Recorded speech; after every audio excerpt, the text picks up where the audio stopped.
사도행전 강의 44번째 시간입니다. 44회차이고요. 오늘은 사도행전 13장 13절로 41절의 말씀, 좀 긴 말씀인데요.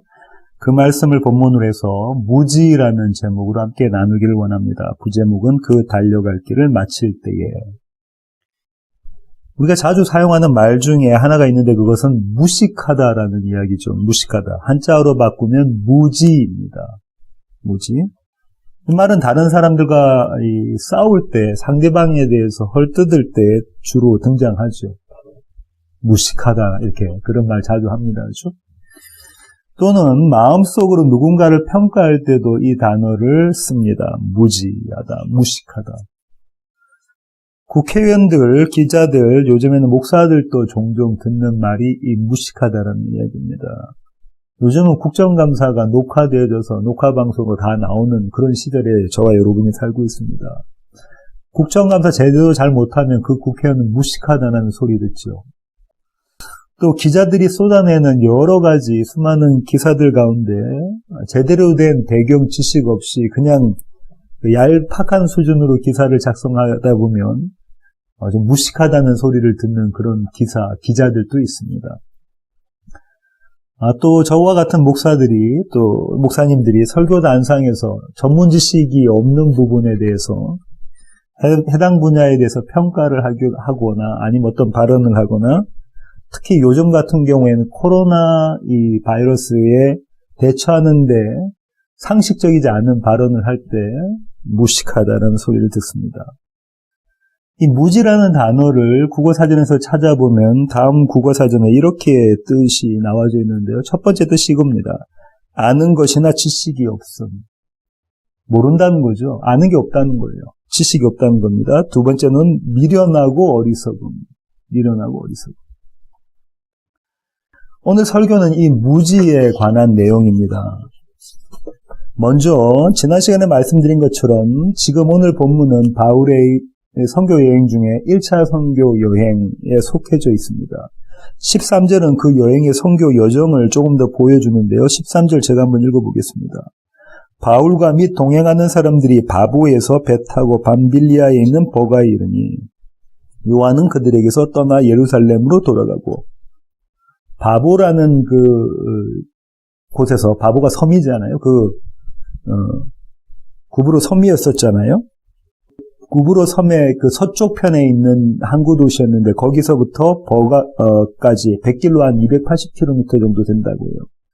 버가는 망대라는 뜻을 가진 그런 이름을 가지고 있는데요. 소아시아의 남쪽에 있는 밤빌리아에 있는 도시입니다. 유대인들이 많이 살았다고 합니다. 역사자들은 그렇게 이야기하고요. 그런데 거기까지 가는데 또 마가가 거기서 그 일행에서 떠나버립니다. 헤어져요. 이 마가가 그 일행을 떠난 이유를 신학자들은 여러 가지로 추정하는데요. 추려보면 세 가지 되는데요. 한 가지는 향수병 때문에 그랬을 것이다. 고향을 떠나온 향수병 때문에 그랬을 것이다. 두 번째는 이렇게 추정하는 학자들도 있습니다. 이 선교팀의 리더가 바뀌었기 때문이다. 이 마가는 바나바의 생질, 조카이잖아요. 그런데 그 처음에 출발할 때 리더가 바나바였는데 오늘 표현에서 보신 것처럼 바울의 이름이 나오거든요. 바울과 그 일행. 그러니까 이제 리더가 바뀌었으니까 그것을 못마땅해 여기고 그리고 떠났을 것이다. 이렇게 보는 신학자들도 있는데요. 대부분의 신학자들은 어떻게 생각하냐면 이렇게 생각합니다. 이 마가가 험난한 이 여행의 길에 대한 두려움 때문에 그랬을 것이다. 왜 그러냐면 이 비시디 안독이라는 데는 가파른 오르기 힘든 그런 어떤 산맥을 넘어가야 되는데요. 그쪽을 넘어갈 때 아주 무서운 도적들이 많이 있었다고요. 들끓었다고요. 그 생명의 위협을 무릅쓰고 그 산을 넘어가서 이제 안디옥으로 가야 되기 때문에 여정을 그렇게 잡히니까 두려움에 의해서 이 일행을 떠났다고 그렇게 보는 신학자들이 또 있습니다. 대부분 이 세 번째 안을 지지하고요. 14절에는 그들의 선교 방식이 나오는데요. 14절 보실까요? 그들은 버가에서 더 나아가 비시디아 안디옥에 이르러 안식일에 회당에 들어가 앉으니라. 선교하는 패턴이 어떻게 되냐면 어느 지역에 가서 유대인들이 모이는 안식일에 회당에 가게 됩니다. 이 회당에 가면 누가 있냐면 유대인들이 있죠. 아니면 이방인들 중에서 유대교에 입문한 자들, 개종한 자들, 아니면 유대교에 깊은 관심이 있는 자들. 왜냐하면 유대교가 대단히 윤리적인 종교이기 때문에 매력이 있는 겁니다. 종교인으로 봤을 때. 그들이 모여 있습니다. 그러니까 그들이 모여 있다는 것은 이미 구약 성경을 알고 있는 자들에게 그 구약 성경의 참 의미가 무엇인지를 가르쳐주기 위해서 선교 전략으로는 대단히 좋은 선교 전략을 가지고 그렇게 간 것이죠.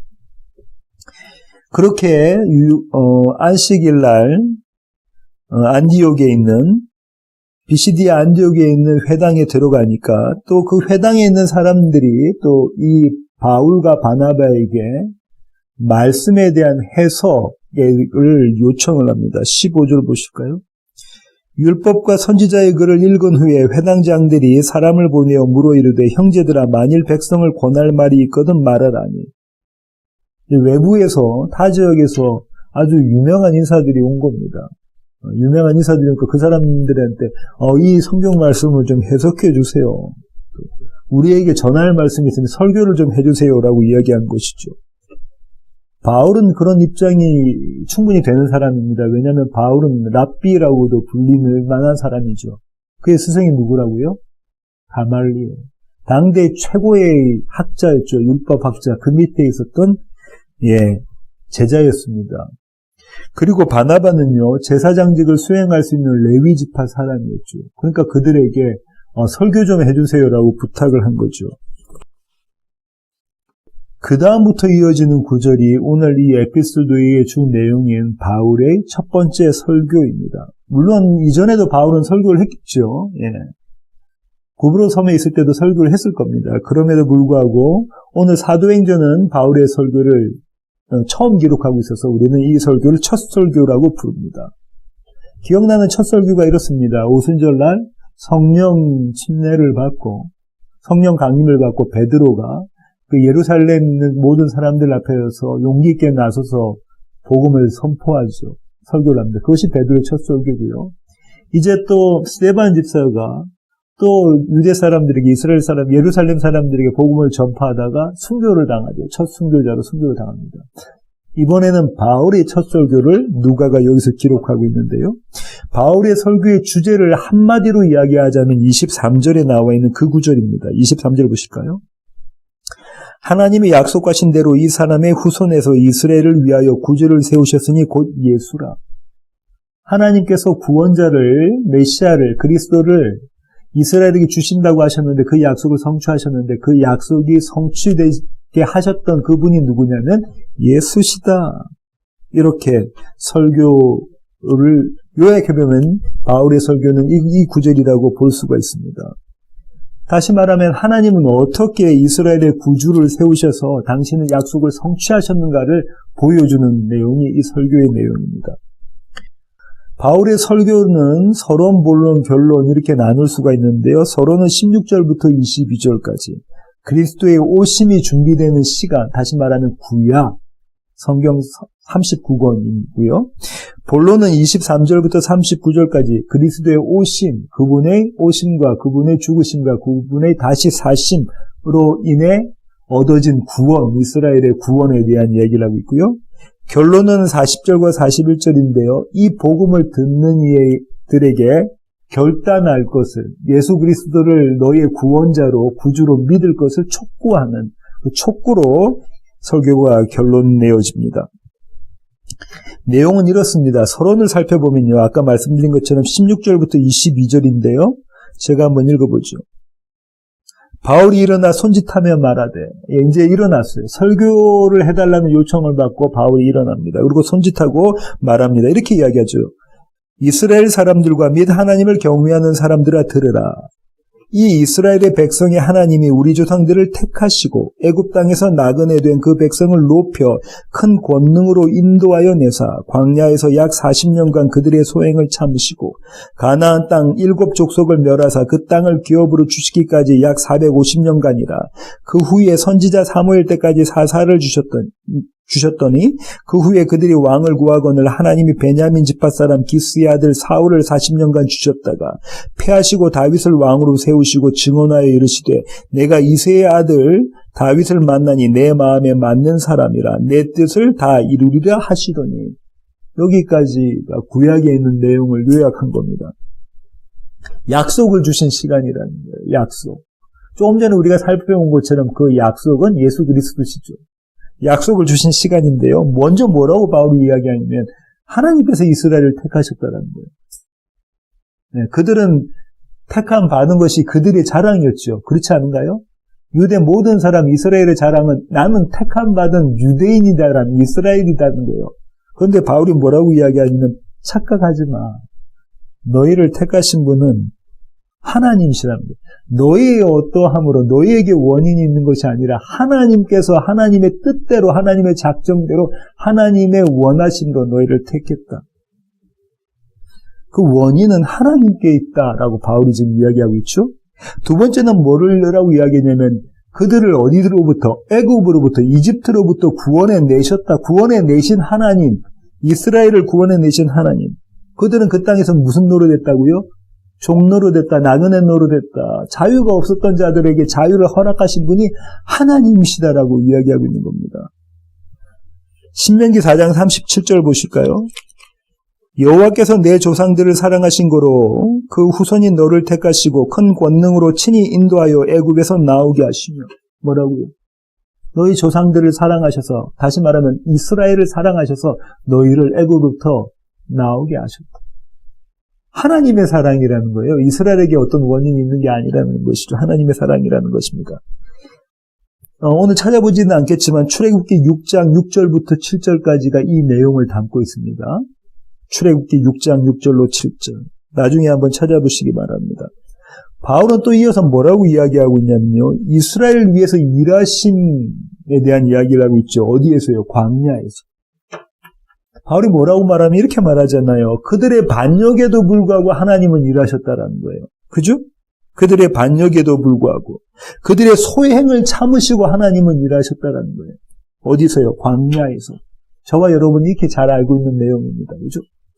그 다음에 이제는 이들을 약속의 땅 가나안으로 하나님께서 집어넣으셨다죠. 가나안 7족속을 정복하시고 하나님께서 그들을 정복하시고 무찌르시고 몰아내시고 그 가운데 하나님의 백성들을 이스라엘이 살아갈 땅에 집어넣으셨다라고 이야기하죠. 한 번 더 찾아보겠습니다. 신명기 7장 1절입니다. 신명기 7장 1절. 찾으셨으면 제가 한번 읽어보겠습니다. 내 하나님 여호와께서 너를 인도하사 내가 가서 차지할 땅으로 들이시고 내 앞에서 여러 민족 헷 족속과 기르가스 족속과 아모리 족속과 가나안 족속과 브리스 족속과 히위 족속과 여부스 족속 곧 너보다 많고 힘이 센 7족속을 쫓아내실 때에 뭐라고 지금 이 신명기 기자가 이야기하냐면 이렇게 이야기하잖아요. 모세가. 뭐라고요? 이스라엘보다 어떻다고요? 숫자도 많고 힘도 센 그들을 누가요? 하나님께서. 너희는 할 수 있다 못한다. 너희는 못하는 그 일, 너희는 불가능한 그 일을 하나님이 하셨다라고 지금 바울이 이야기하고 있는 겁니다. 그리고 뭐라고 바울이 계속 이어가냐면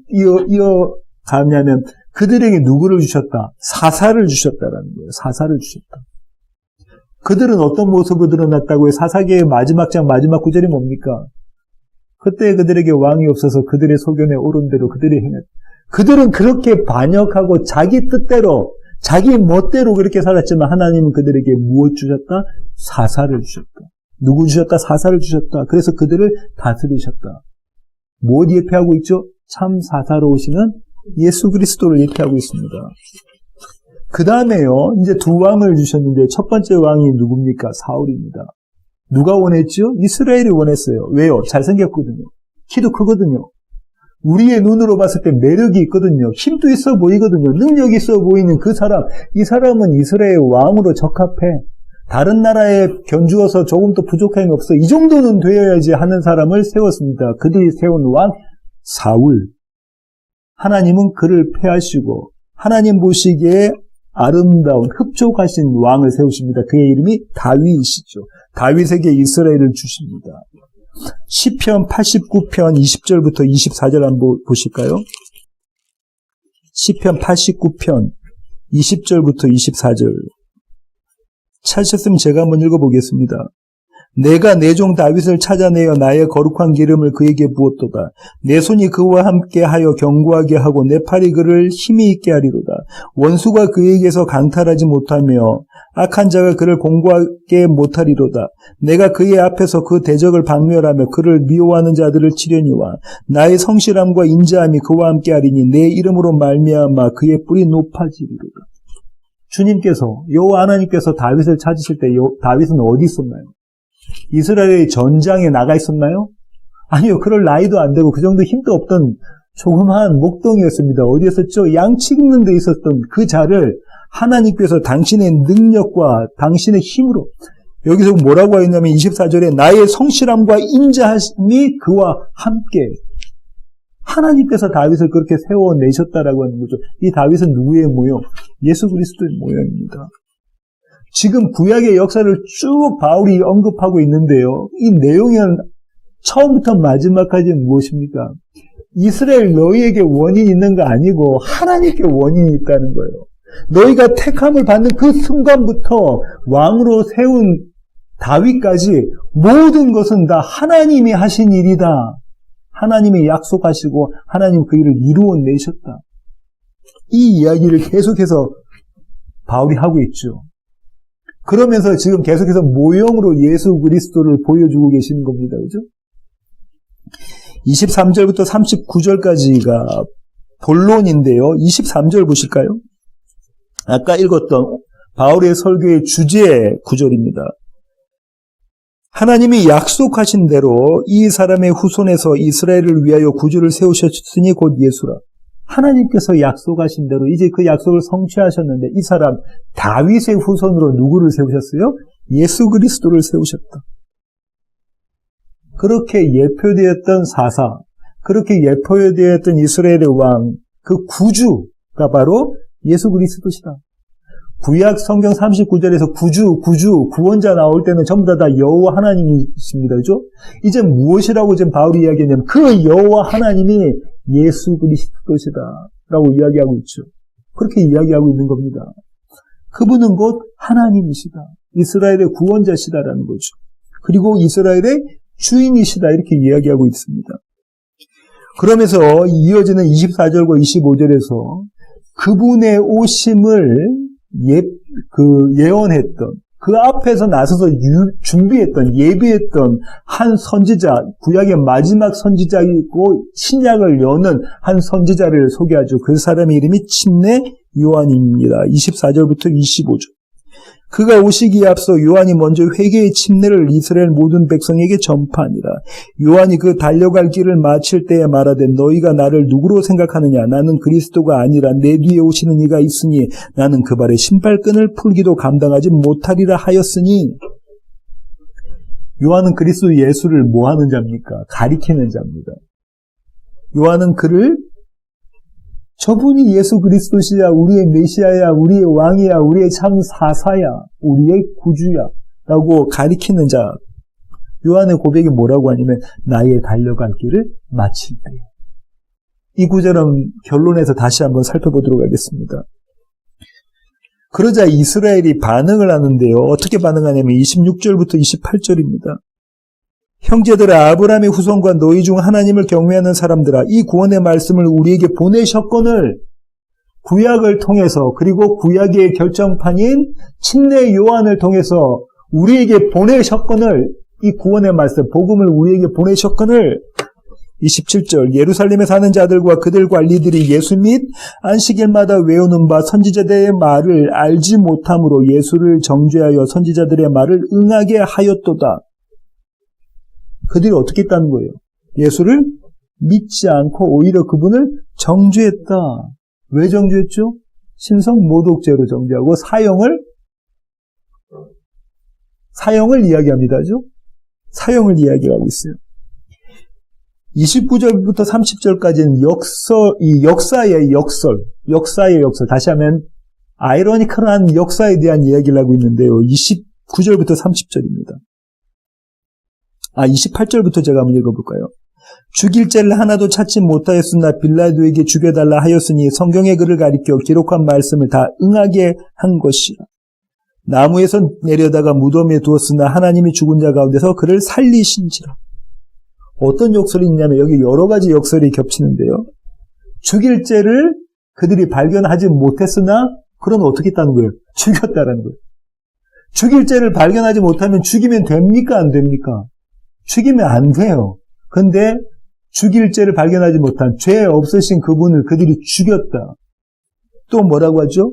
그들이 죽인 하나님의 뜻이라고 생각하고 그들이 죽인 그 예수를 하나님께서는 정작 어떻게 하셨다? 다시 살려내셨다라고 이야기하고 있죠. 대단히 중요한 그리고 클라이막스적인 역설이 여기 또 있는데요. 그것이 무엇이냐면 그들은 그들이 죄를 지었지만 그런데 하나님은 그들의 죄를 통해서 무엇을 이루어내셨다? 하나님의 약속을 성취해내셨다라는 거예요. 그런데 그들은 그것을 몰랐다라는 거예요. 여기에 그들이 무지가 있습니다. 그죠? 여기에 그들이 무지가 있어요. 그들은 그들의 뜻대로 죄를 지었고 그것이 하나님의 뜻이라고 생각하고 그들은 죄를 지었고 하지만 하나님은 그들의 죄를 통해서 하나님의 일을 성취해내셨고 하나님의 약속을 성취해내셨고 그죠? 그런데 그들은 그것조차도 알지 못했다라는 거예요. 무지했다. 대단한 역설이죠. 그 다음부터 31절부터 39절까지 예수의 다시 사신 부활의 의미를 이야기하고 있는데요. 먼저 32절부터 37절에 이스라엘에게 주어진 약속이 어떻게 성취되었는가를 보여주고 있습니다. 32절부터 37절. 우리도 조상들에게 주신 약속을 너희에게 전파하노니 곧 하나님이 예수를 일으키사 우리 자녀들에게 이 약속을 이루게 하셨다 함이라. 시편 2째 편에 기록한 바와 같이 너는 내 아들이라 오늘 너를 낳았다 하셨고 또 하나님께서 죽은 자 가운데서 그를 일으키사 다시 썩음을 당하지 않게 하실 것을 가르쳐 이르시되 내가 다윗의 거룩하고 미쁜 은사를 너에게 주리라 하셨으며 또 다른 시편에 일렀으되 주의 거룩한 자로 썩음을 당하지 않게 하시리라 하셨느니라. 하나님께서 살리신 이는 썩음을 당하지 아니하였나니. 자, 여기까지 한번 보실까요? 시편 2편 7절에 이 첫 번째 약속이 성취된 것이 그림이 그려져 있죠. 첫 번째 약속은 이렇게 주어졌습니다. 시편 2편 7절입니다. 내가 여호와의 명령을 전하노라. 여호와께서 내게 이르시되 너는 내 아들이라 오늘 내가 너를 낳았도다. 너는 내 아들이라 오늘 내가 너를 낳았도다. 바울이 지금 무엇이라고 하냐면 이 일이 예수 그리스도로 인하여 이루어졌다, 성취되어졌다라고 이야기하죠. 그 다음에 이사야 55장 3절 보실까요? 너희는 귀를 기울이고 내게로 나와 들으라. 그리하면 너희의 영혼이 살리라. 내가 너희를 위하여 영원한 언약을 맺으리니 곧 다윗에게 허락한 확실한 은혜니라. 다윗에게 허락한 확실한 은혜 무엇이죠? 네 나라가 경고히 서서 망하지 않으라. 영원하리라는 그 언약. 사울은 이 하나님의 은혜가 없어서 망했지만 너는 다윗 보고 하신 말씀인데 너는 너의 나라는 영원하리라. 경고히 내가 세울 것이다. 이 약속이 예수 그리스도로 인하여 성취되어졌다라고 이야기하고 있는 겁니다. 마지막 구절은요. 시편 16편 10절입니다. 시편 16편 10절. 이는 주께서 내 영혼을 소울에 버리지 아니하시며 주의 거룩한 자를 멸망시키지 않으실 것임입니다. 뭐라고요? 그 영혼을 수월, 사망에 버려두지 않고 일으켜 세우셔서 어떻게 하신다지요? 다시는 죽지 않고 멸망시키지 않고 영원한 생명 가운데 그렇게 두실 것이다. 이것이 예수 그리스도로 말미암아 성취되어졌다라고 지금 바울이 이야기하고 있는 겁니다. 너희가 이 하나님 약속들 다 알지? 유대인이라면 이 약속들을 다 알고 있거든요. 왜냐하면 이거는 전부 다 메시아가 오실 때 이스라엘을 회복하실 때 일어날 일들이기 때문에 그들은 그 약속을 손꼽아 기다렸던 자들이란 말이죠. 그런데 그 약속을 손꼽아 기다렸던 자들 다 알고 있는 그들에게 무엇이라고 지금 이야기하냐면 이 약속들이 예수 그리스도로 인하여 성취되어졌다. 그들이 바랐던 메시아는 어떤 메시아냐면 다윗의 같은 다윗 왕 같은 그런 화려한 그런 찬란한 그런 메시아였는데 그렇다면 이 메시아는 그런 다윗과 같은 메시아였는가? 다윗이 이 약속의 주인공이었는가? 그런 메시아를 보내줄 것인가? 바울은 아니다라고 이야기하죠. 36절 보실까요? 다윗은 당시에 하나님의 뜻을 따라 섬기다가 잠들어 그 조상들과 함께 묻혀 썩음을 당하였을 때 다윗은 모형으로 온 사람이다, 온 왕이다, 그리스도 예수에 대한 모형이다라고 그의 제한적인 사명에 대해 이야기하고 있습니다. 뭐라고요? 당시에 영원한 그 모습이 아니라 당시에 또 뭐라고 하죠? 썩음을 당했다. 그 조상들처럼 무덤에 들어가서 썩어졌다. 그의 몸은 썩어졌다라는 거예요. 그의 몸은 사망 가운데 멸망 가운데 있다는 거죠. 이것이 다윗의 모습이었는데 다윗의 제안이었는데 성취된 약속의 모습은 그렇지 않다는 거예요. 37절. 하나님께서 살리신 이는 썩음을 당하지 아니하였나니 하나님께서 살리신 분은 다윗처럼 그렇게 멸망 가운데 썩어질 육체로 있는 것이 아니라 영원히 썩지 않을 몸을 입으셨다라는 겁니다. 영원히 썩지 않을 몸, 썩지 아니함을 썩음을 당하지 않는다라는 거예요. 이 수동태죠. 썩음을 당하지 않는다. 무슨 말이냐면 하나님께서 이스라엘에게 약속하시는 생명은 이 모습이라는 거예요. 좀채 우리가 이렇게 그려볼 수 없는 그런 모습입니다. 썩지 않을 모습, 사망이 아닌 모습, 영원한 생명 가운데, 신적 생명 가운데 있는 모습, 그 모습이다라는 거예요. 이것이 이스라엘 너희에게 약속되어진 그 모습이다라는 거예요. 누구를 통해서? 예수 그리스도를 통해서. 그 다음에 바로 그 다음 구절 38절과 39절을 통해서 이스라엘에게 베풀어진 구원, 하나님의 백성에게 베풀어진 구원을 이야기하는데요. 38절로 39절 제가 한번 읽어볼게요. 그러므로 형제들아 너희가 알 것은 이 사람을 힘입어 죄 사함을 너희에게 전하는 이것이며 또 모세의 율법으로 너희가 의롭다 하심을 얻지 못하던 모든 일에도 이 사람을 힘입어 믿는 자마다 의롭다 하심을 얻는 이것이라. 바울이 아주 중요한 신학적인 내용을 여기서 이야기하는데 그게 뭐냐면요. 복음의 내용입니다. 복음의 내용이 두 가지로 바울은 요약하고 있는데 그 두 가지가 뭡니까? 38절에 나와 있는 죄사함. 죄가 사라졌다는 거예요. 죄인에게 이제 너는 죄 없어라고 선언되어졌다라는 거예요. 죄사함. 39절에 뭐라죠? 그 죄사함으로 그치는 것이 아니라 의롭게 되었다라는 거예요. 너를 의롭다 하신다라는 거예요. 이 이야기입니다. 너 의롭게 됐다라는 거예요. 이것이 복음의 내용입니다. 죄가 사해어지고 의로워졌다는 거예요. 하나님의 백성들이. 바울은 이 복음, 그들에게 선포되어진 이 복음의 원인을 제공하는데요. 그 원인이 누구라고 하죠? 이 사람을 힘입어. 이 사람이 누굽니까? 예수 그리스도. 38절과 39절에 공이 예수 그리스도라고 이야기하고 있죠. 이 사람을 힘입어 죄사함을 받고 이 사람을 힘입어 너희가 의롭게 되었다. 이것이 너희가 받은 복음이야. 이것이 너희가 받은 복음이야. 그리고 그 복음의 결과, 복음의 양상으로 무엇이라고 이야기하고 있냐면 38절에 뭐라고 하냐면 이렇게 이야기하죠. 너희가 알 것은 너희가 반드시 알아야 한다는 거예요. 너희가 반드시 알아야 돼. 복음을 너희가 알아야 돼. 그 다음 39절에 뭐라고 이야기하죠? 믿게 되는. 지금 바울이 뭐라고 하냐면 이 38절과 39절을 가지고 알게 되고 믿게 되는, 다시 말하면 알아서 믿게 되는 복음의 내용 모르고 무조건 붙잡고 있는 그 믿음, 거짓 믿음 아니고 안다고 하면서 머리로만 알고 믿음이 없는 그것 아니고 그건 다 아니야. 그거는 반쪽이야. 뭐라고 이야기하죠? 복음의 결과로 드러나는 것은 하나님 백성들에게 드러나는 것은 그 복음의 내용을 정확히 알고 그 복음의 내용을 믿는 것이야. 믿는 것과 아는 것이 하나 되는 것이야. 바울이 그렇게 서신서에서 이야기하고 있죠. 그러고 난 다음에 바울이 이제는 결론을 맺습니다. 40절과 41절인데요. 그런즉 너희는 선지자를 통하여 말씀하신 것이 너에게 미칠까 삼가라. 일렀을 때 보라 멸시하는 사람들아 너희는 놀라고 멸망하라. 내가 너희 때를 당하여 한 일을 행할 것이니 사람이 너희에게 일러줄지라도 도무지 믿지 못할 일이다 하였느니라 하니라. 무엇이라고 이야기하고 있냐면 지금 불순종하는 것. 이 불순종은 뭐죠?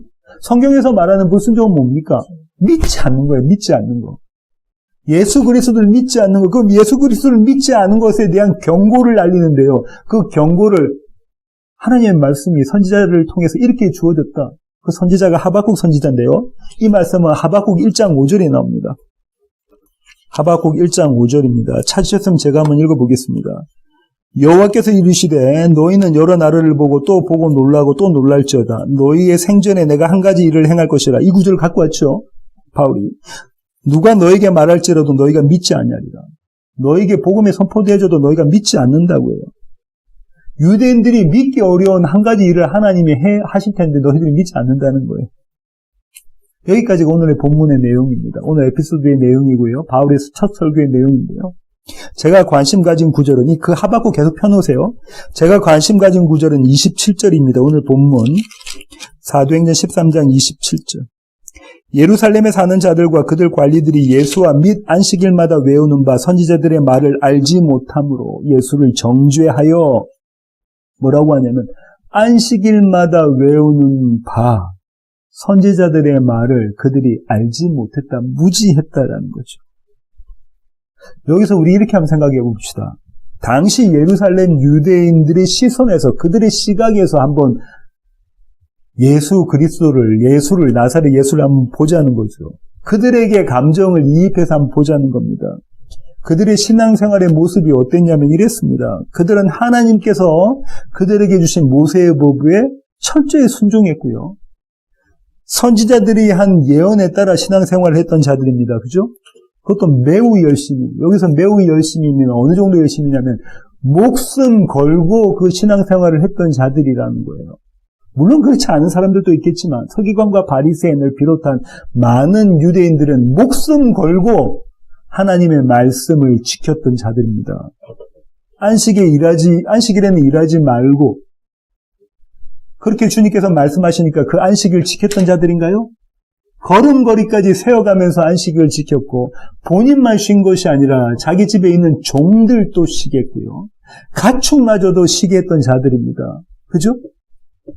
농사일을 빼먹는다는 거 쉬운 일 아닙니다. 목양하는 거 이거인데 하루를 빼먹는다는 거 쉬운 일 아니에요.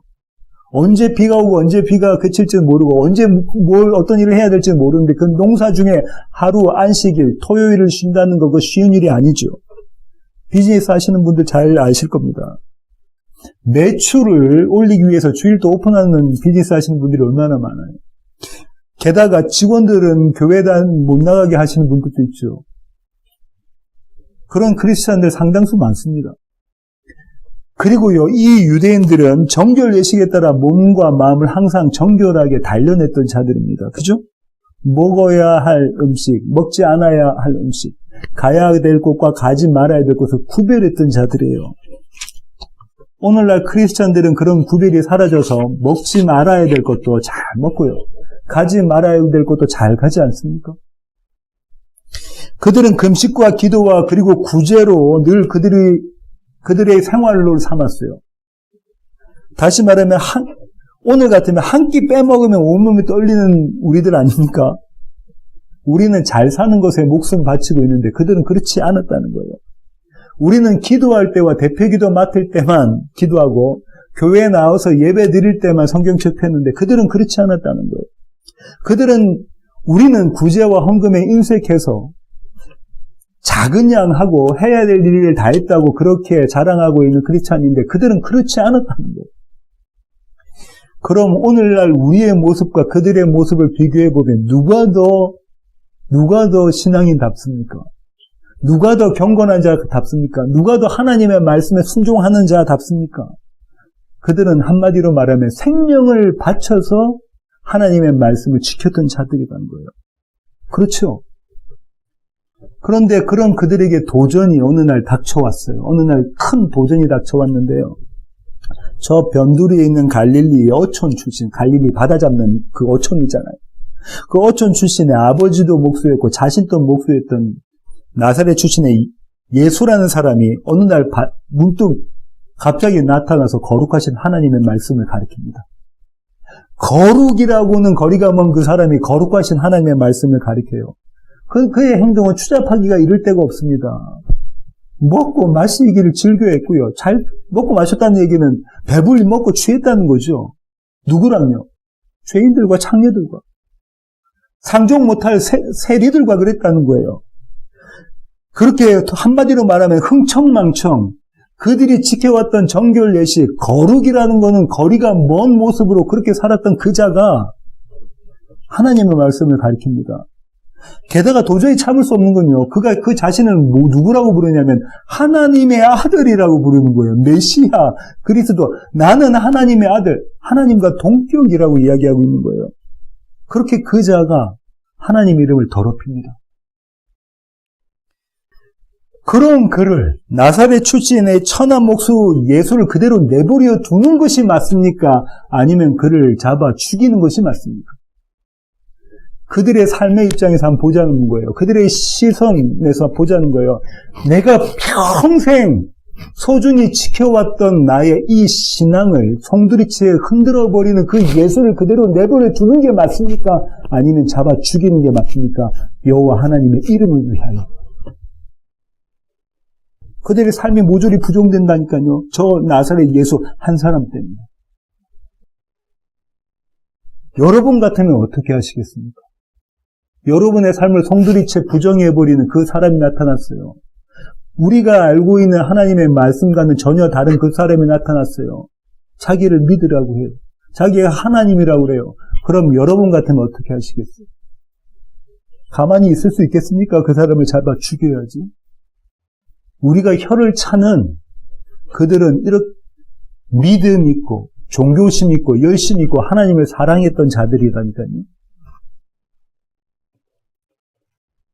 그렇게 잠자코 있을 수 없어서 예수를 죽이는 데 앞장섰고 그 예수를 믿는 자들을 잡아 죽이려고 잡아 족치려고 그렇게 선두에 나섰던 그 바울이 그 해답을 하박국 선지서에서 찾은 거예요.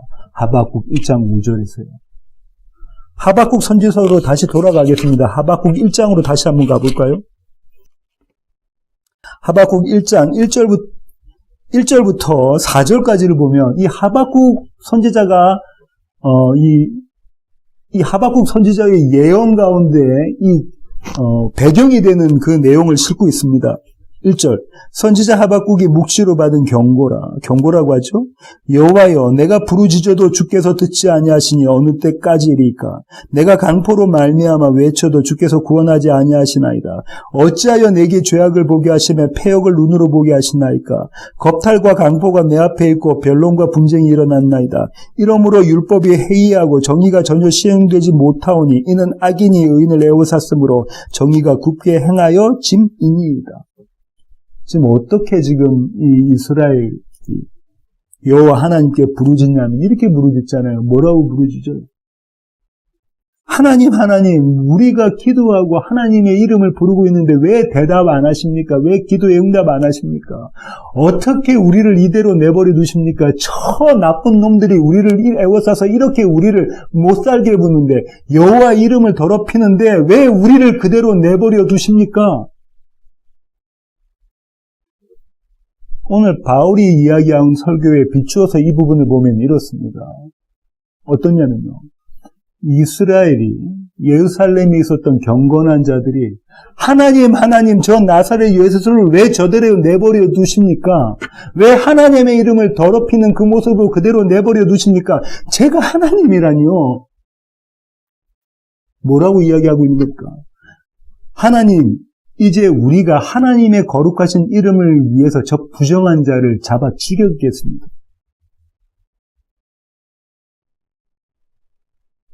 그때 하나님께서 5절의 말씀을 주신 거예요. 여호와께서 이르시되 너희는 여러 나라를 보고 놀라고 또 놀랄지. 거듭 놀란다는 거죠. 강조입니다. 뭐죠? 놀래 미치겠다는 거예요. 놀래 자빠지겠다는 거예요. 너희의 생전에 내가 한 가지 일을 행할 것이라 누가 너희에게 말할지라도 너희가 믿지 아니하리. 누가 너에게 말할지라도 너희가 믿지 않는다라는 거예요. 누가 너에게 말할지라도라는 건 하나님의 말씀이 그들에게 선포되어져도 선언되어져도 그렇게 전달되어져도 너희가 믿지 않는다라는 거예요. 뜻밖의 응답을 하시죠.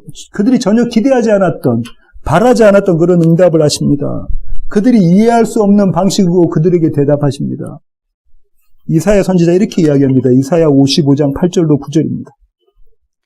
이는 내 생각이 너희의 생각과 다르며 내 길은 너희의 길과 다름이니라. 여호와의 말씀이니라. 이는 하늘이 땅보다 높음 같이 내 길은 너희의 길보다 높으며 내 생각은 너희의 생각보다 높음이니라. 내 생각이 너희 생각과 다르다는 거. 내 길이 너희 길과 다르다는 거. 내 생각은 높고 내 길은 높다라는 거. 너희가 도대체 이해할 수 없다라는 거예요. 너희의 실력으로는 이 복음을 이해해낼 수가 없다라는 거예요. 이 복음은요, 귀가 열리지 않으면 듣지 못하는 겁니다. 아무리 선언되어지고 선포되어져도. 이 복음은요, 눈이 뜨이지 않으면 듣지 못하는 거예요. 보지 못하는 거예요. 그래서 호세아 선지자가 이렇게 이야기해줘. 지난 시간에도 한번 찾아봤는데 호세아 14장 9절입니다. 마지막 절. 14장 9절 마지막 절 보실까요? 누가 지혜가 있어 이런 일을 깨달으며 누가 총명이 있어 이런 일을 알겠느냐. 뭐라는 거죠? 네 실력으로는 알지 못한다는 거예요. 깨닫지 못한다는 거예요. 물지하다는 거예요. 알 수가 없다는 거죠. 여호와의 도는 정직하니 의인은 그 길로 다니거니와 그러나 죄인은 그 길에 걸려 넘어지리라. 뭐라고요? 의인은 그 길을 걸어간다. 죄인은 그 길에 걸려 넘어진다. 그 의인은 복음의 내용이다. 그죠? 의롭게 하신 복음의 내용입니다. 하나님이 아니면 하나님이 영이 아니시면 이 복음을 깨달을 수 없다라고 이야기하고 있는 거죠. 그러니 이 복음을 아는 것이 은혜다. 은혜다. 우리는 이 사실을 너무나 자주 잊어버립니다. 이 복음을 아는 것이 은혜다라는 거예요. 왜냐하면 알 수 없는 것이기 때문에. 비밀로 감추어진 것이기 때문에 그렇다는 거죠. 설교의 결론을 맺도록 하겠습니다. 이스라엘은 무지했나요? 예, 무지했습니다. 그렇게 열심을 다해 노력했는데도 그들은 여전히 무지했습니다. 그들이 어떻게 했다고요? 안식일마다 외우는 바 된 선지자의 말을 그들이 알지 못하다. 안식일마다 외우는, 그저 듣는 게 아니라 그 말씀을 외우고 있는 사방 곳곳에 그 하나님의 말씀을 붙여놓고 심지어 이마에도 손등에도 옷술에도 보이는 곳곳마다 하나님의 말씀을 쉐마 이스라엘 하나님의 말씀을 붙여놓고 있는 그들이 그 말씀을 외운 바 된 그들이 성경 39권 구약의 39권 하나님의 약속을 꿰고 있던 그들이 알지 못하더라. 무지하더라. 이 말씀을 이 말씀을 통해서 우리의 모습을 돌아봐야 됩니다. 우리는요, 이 말씀을 통해서 우리의 모습을 돌아봐야 돼요. 그리고 한 가지 더 기억하기를 원하는데요. 사도 바울이 신내 요한에 대해서 이렇게 증언했잖아요. 25절 보실까요? 25절? 사도행전 13장 25절, 오늘 본문의 25절. 요한이 그 달려갈 길을 마칠 때에 말하되 너희가 나를 누구로 생각하느냐?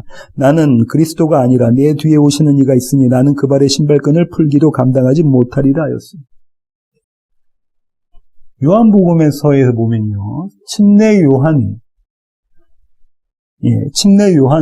이 이야기를 나는 그 그리스도 예수 나의 뒤에 오실 분의 신발끈도 묶기가 감당치 않다. 난 그리스도가 아니야.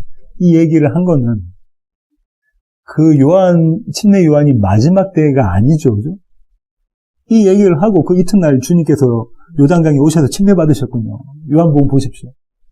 그런데 지금 뭐라고 이야기하고 있냐면 사도 바울이 이렇게 이야기하고 있잖아요. 그가 그 달려갈 길을 마칠 때. 그 달려갈 길을 마칠 때에 이렇게 고백했다는 거예요. 근데 먼저 이 뒤에 고백이 어떤 고백이냐면요. 나는 그의 신발끈을 풀기도 부족하다는 거죠. 다시 말하면 나는 구원자가 아니라는 거예요. 나는 내 삶의 주인이 아니라는 거예요. 나는 나의 왕이 아니라는 거예요. 그리스도가 계시다는 거예요. 예수 그리스도가 나의 구원자시고 그분이 나의 주인이시고 그분이 내 삶의 왕이시며 그분이 나의 삶의 사사시다. 나를 다스리시는 분이다.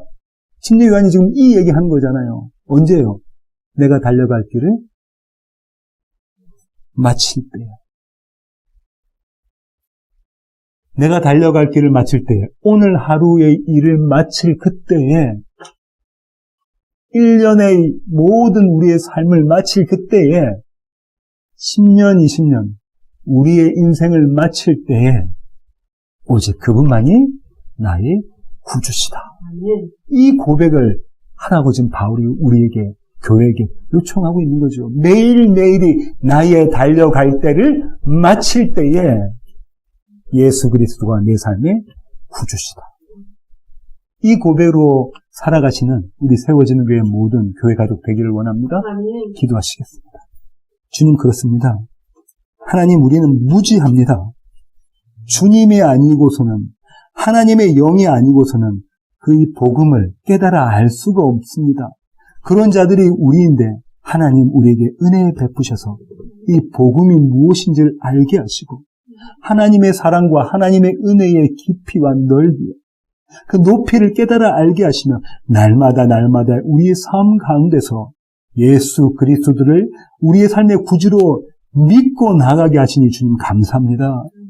이 은혜로 하루하루를 살아가는 우리 세워지는 교회 모든 지체들에게 주님 저희들을 붙잡아 주시옵소서. 이제는 우리 주 예수 그리스도의 놀라우신 구원의 은혜와 하늘 아버지의 크고 극진하신 사랑과 우리 안에 내주하셔서 무지한 우리를 지혜로운 자로 슬기로운 자로 만들어 가시며 그래서 주님만이 내 삶의 주인입니다라고 고백하게 만들어 가시는 성령님의 충만하심이 이제 주님 앞에 머리 숙인 세워지는 교회 모든 지체들 머리 위 이제로부터 영원토록 함께 하시기를 예수 그리스도의 귀하신 이름으로 간절히 축원하옵나이다. 아멘.